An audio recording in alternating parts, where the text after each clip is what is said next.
Don't take my advice. And my first thought was, did I? I might have. But here's my take on that, sincerely. You know, the problem is, like, people say, well, people listen to you and they take your advice. Well, take this advice. I plop down in front of the TV, I turn it on, Prince Harry's talking shit about me. I'm like, he's like, Joe Rogan's giving out dangerous vaccine misinformation. I said Meghan Markle is, of course, a lifelong feminist, which she's demonstrated by marrying a prince and giving up her job. Prince Harry and Meghan, we don't give a America don't give a about you. A lot of people care, dude. We don't care about the royal family. They got a Netflix show. We never cared about nothing that had to do with y'all. Damn, Harry and Meghan are losing their titles? That's the most embarrassing royal loss since William's hairline. And I'm not even mad at Harry. Look, if I was him, I would have said the same shit. I get it. And if I met that dude, I'd love to have a drink with him. Yeah, that's a whole word. I take that back. Yeah. It's a her. It's a her. Yeah, I don't think she's that. No. Which she... And this podcast with Jamie Kern-Lima was absolutely car crash. I mean, Jamie Kern-Lima is actually a very successful woman, self-made billionaire. However, she is a fame whore because, you know, she first found fame by appearing on the first series of Big Brother. She believes that she's the new Oprah Winfrey. And the problem is, you realize these are the types of people Meghan Markle is surrounding herself with. And none of them are prepared to ever give her a dose of reality. Is there anything that you would do differently? Yes, I would ask people to tell the truth. Meghan Markle just got roasted so hard on Netflix, people in the front row probably needed sunscreen. Joe Rogan didn't just throw shade, he turned Buckingham Palace into a barbecue pit. Rumors say he looked straight at the camera and said, "She calls herself a feminist? Please." The only glass ceiling she broke was the one above her husband's wine cellar. The crowd went wild, like they'd been waiting years for someone to say it out loud. And here's the kicker.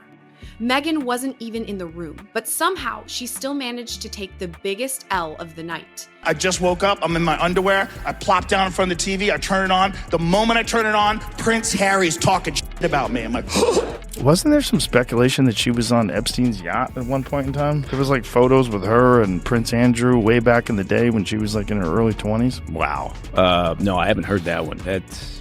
And I know some people are disappointed by the name Archie, but there's one person who's super excited, the Queen. Yeah, because you know for the last 9 months, she's been like, please don't be Jamal, please don't be Jamal. And it seems like that lady is a temptress. She's a siren. She's lured him into the rocks. I haven't heard that term in a while. She's a harlot. And we did a zero in, like we zoomed in just to see. There isn't a tear in sight, Dan. Look at this. There was like photos with her and Prince Andrew way back in the day when she was like in her early 20s. Wow. No, I haven't heard that one. That's the big distraction. That's the big distraction right there. There's a war room apparently in England. Wow, I know. Divine intervention that God brought you to this podcast today. Want some pretzels? I put them in a bag myself. These pretzels are divinely ordered. The pretzels obsessive. Yeah, I guess everybody falls down one side or the other. Do you support Harry and Meghan? Do you not? But you're the same. You're the same. Like, I know. Yeah. I know. Yeah. And look, South Park is known for satire and for mocking people. No one is safe. This isn't the first time they've done an episode on the royal family, but this particular episode was quite scathing and the grains of truth that it held. And I'm not sure how the Sussexes are taking it. Obviously, it is a card. People are now whispering that even Prince Harry wanted to crawl under the table. But the real question isn't what Rogan said, it's what he hinted at right after. And once you hear that part, you'll understand why the royal PR team probably hasn't slept since. Because here's the twist, Rogan didn't stop at the feminism roast. Nope. He slid into something darker, something nobody expected. He mentioned whispers about Meghan's royal connections long before Harry. The audience froze. That's when you could feel the laughter turn into gasps. People started looking around like, did he just say that on Netflix? If you're getting your vaccine advice from me, is that really my fault? Prince Harry really did that. At a movie premiere last year, he asked the CEO of Disney to hook his wife up with voiceovers. Bad, right? She's just powerful. She's Actually, that's a good point. Harlot and temptress. Yeah, I think harlots are Paring melons to apples. For Meghan Markle, they've just learned the hardest of lessons, which is, if you start a brawl, do not be surprised if you end up getting punched twice as hard. In fact, South Park has just knocked them out. There isn't a successful lifestyle brand as ever. We sold out of everything in 45 minutes. Amazing. You've been working so hard. Oh my gosh, I work so hard. I work very hard, and I'm still working very hard. Just not for the royal family. Yet, I still insist on being called Her Royal Highness. Rumors say there might even be old photos floating around from back in her 20s, connected to names the palace would rather erase from history. Now, whether those photos exist or not is beside the point. The damage was done the second Rogan brought it up. Suddenly, the room wasn't laughing at a punchline. They were locked in a gossip storm that could sink a yacht. And if Rogan was bold enough to throw that bomb on stage, the real mystery is what else he knows but hasn't said yet. The whole fucking dad thing. But yeah, the war room, I guess it makes sense. Look, these people are in under a microscope, and they got to figure out what their messaging is.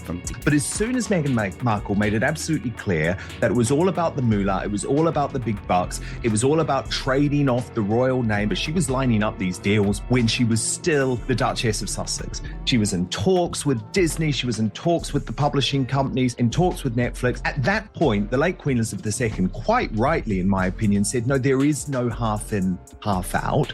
So you can go with our blessing, but you lose everything. Meghan has always said that, she's got lots of staff around her, and we've heard lots of complaints from lots of people that have worked for Meghan. Queen summoned everyone to a private meeting. Everyone attended except Meghan Markle, and I'll be honest, I don't blame Meghan for not going, because nothing good happens when white people invite you to the countryside. We've all seen Get Out, we know how this shit... You've got to understand, Meghan was everything people didn't want in the royal family. She's black, she's from the middle class, she's a divorcee, and worst of all, she said the American version of The Office is way better. You gotta admit, the monarchy has fallen off, right?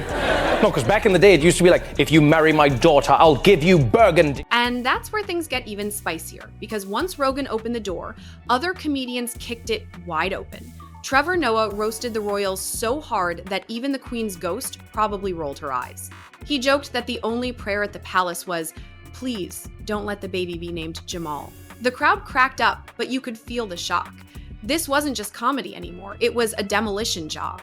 And the whispers didn't stop there. Rumors spread that comics backstage were saying what the tabloids couldn't print, and suddenly, Meghan and Harry weren't untouchable royals anymore.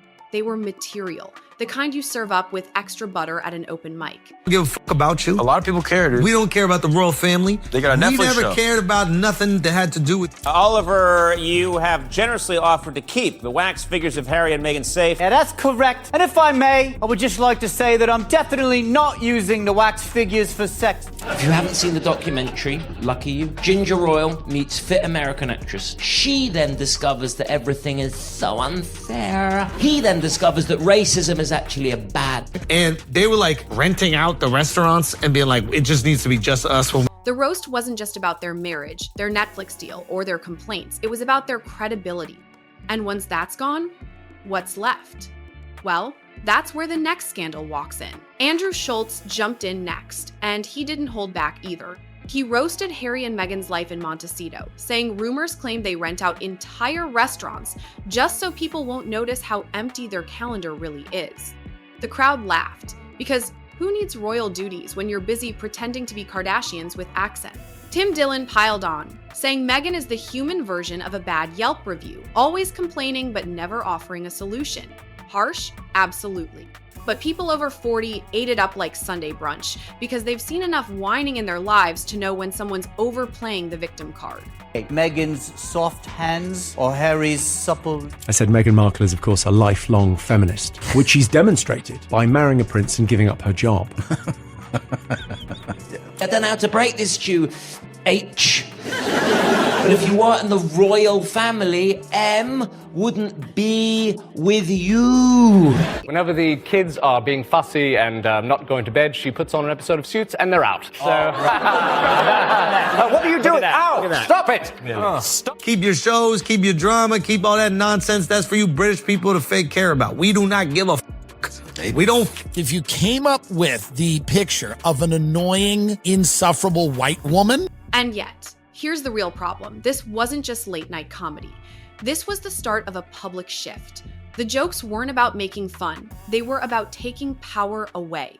And if that power's gone, what's the next thing Meghan could lose? That answer came quicker than anyone expected. Because once the comedians finished roasting, the memes showed up and those things spread faster than royal gossip at tea time. One viral parody had Meghan rebagging pretzels like she was working at a gas station instead of holding a duchess title. Another clip showed Harry chasing paparazzi with a water gun, like some half-baked action hero. The whispers online got louder. If you become a punchline on the internet, your story stops being yours. And Meghan's story? It was slipping out of her hands faster than Harry's hairline. But here's the catch. This all started with their own documentary, the one they thought would make the world love them. Instead, it made them look spoiled, confused, and out of touch. And if that was the beginning of the downfall, you won't believe how comedians summed it up next. Let me quote you here. Me and M pulled the pin on a fun grenade. I actually started rooting for Prince Andrew. Take the snack out of one bag and then move them into another bag and then label this new bag, even though this bag already has a label on it. Why does Meghan Markle make her own pretzel bags? They don't know why. That's interesting. She takes it from one bag and puts it in another bag. Another bag. And that confuses. They were complaining that to pay for their own security. They were not happy about that. Yeah, they were very worried about their safety, which I get that aspect of things after 6 episodes. British comic Simon Brodkin nailed it in one brutal summary. Ginger Royal meets American actress. She whines. He learns racism is bad. Boom. That was the entire Netflix documentary in one roast line. People laughed because it was true. They tuned in expecting vulnerability and honesty, but what they got felt more like a celebrity complaint hotline. Rumors say, even inside the palace, staffers were passing that joke around like it was a company memo. The public saw 2 people demanding royal respect while also cashing in on their royal exit. No balance, no accountability, just noise. And once you're seen as the couple who want the perks without the work, the respect vanishes. But the real damage wasn't in the jokes. It was in what happened when trust collapsed. And if trust is gone, then every rumor, no matter how wild, suddenly feels believable. And once that trust was gone, the floodgates open. Suddenly, rumors of a so-called royal war room started popping up, people whispering that the palace had a secret team plotting how to respond to Meghan and Harry's every move. Sounds like a James Bond movie, right? But here's the wild part. The internet didn't laugh it off. They believed it. Because when a couple's credibility is shot, even the craziest theory feels possible. Whispers say Meghan wasn't just worried about bad press. She was worried about being outplayed at her own game. And Harry, he looked more like the sidekick than the hero. If the royals were truly running a counter-operation, it meant Meghan wasn't fighting tabloids anymore. She was fighting the monarchy itself. But if the palace was playing chess, the real question is, did Meghan even realize she was already the pawn? That's when Joe Rogan's Netflix roast started looking less like a comedy set and more like a warning shot. Because when comedians who normally stick to easy laughs start dropping names, rumors, and whispers the press won't touch, it hits harder than any headline. Fans said Meghan went from being Duchess of Sussex to Queen of Punchlines in less than an hour. The roast was so brutal that whispers say even Harry texted a friend asking if he could sue Netflix for emotional damage. The problem wasn't the joke itself, it was that the crowd cheered. That's when Meghan lost the room. And once you lose the room, you lose the story. But here's where things twist again. Because losing the story doesn't just mean bad PR. It means people stop defending you altogether. And once the defenses are down, what do you think creeps in next? Conspiracies. The kind that turn whispers into weapons. Suddenly, the internet was buzzing with theories about Meghan's past, Harry's loyalty, and even secret deals with Hollywood power players. Some say she's playing chess against the royals. Others claim she's just cashing in every last card before the fame dries up. The word allegedly started floating through every podcast, every gossip blog, every shady tweet, and once your name is tied to the word allegedly, you're done. Because now you're not fighting facts, you're fighting shadows. And shadows don't go away, they multiply. It's like the internet built an entire haunted house with Meghan's reputation as the foundation. Every room is darker than the last. But if the walls are closing in, then the real question is this. How much longer can Harry and Meghan survive inside a castle built on rumors? And that's where the story lands, on the edge of a cliff no royal title can pull them back from. Because Meghan and Harry didn't just lose control of their image, they lost control of the punchline. They're not the glamorous couple walking away from the crown anymore, they're the joke everyone's telling at dinner parties. Rumors say their team is scrambling, trying to figure out how to flip the narrative. But how do you fight memes, parodies, and comedians with microphones sharper than knives? Whispers claim even Hollywood executives are nervous about attaching their names to the couple, worried the brand is more toxic than profitable. And here's the part that stings the most. When your story becomes both a meme and a conspiracy, you don't own it anymore. The internet does. And if the internet owns you, the only question left is, what's the final joke